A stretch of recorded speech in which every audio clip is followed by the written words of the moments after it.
দিদি দিদি, নতুন বউ এসেছে ঘরে। কি? নতুন বউ এসেছে? দেখতে পাচ্ছেন? ও শ্বাস। মা, প্রণাম দেবে। রান্নাঘরের রাস্তাটা দেখে নাও বৌমা। মা, আমি একটু রুমে যাবো। রুমটা কোথায় একটু বলবেন? কারণ আমি ভীষণ টায়ার্ড হয়ে গেছি। বউ মানুষের আর টায়ার কি? তাও রান্না বান্না শিখে নাও। না মা, সেটা নর্মালি রান্না তো শিখবই, কিন্তু আমি একটু ভারী গয়না আর এগুলো একটু খুলে দিই, কারণ খুবই অস্বস্তি লাগছে আমার। কত ভারী গয়না দিয়েছে তোমার মা বাবা, দেখি তো। আহ আহ আহ, মা একটু আসতে লাগছে আমার। আপনাকে আমি খুলেই দিয়ে দিচ্ছি মা। ছাড়ুন ছাড়ুন। সব গয়নাগাটি খুলে আমাকে দাও, আর এখান থেকে যাও।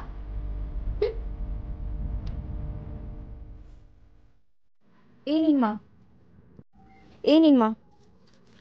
এখন এগুলো সব আমার কাছেই থাকবে। আর কানের গুলো পরে দিয়ে দাও।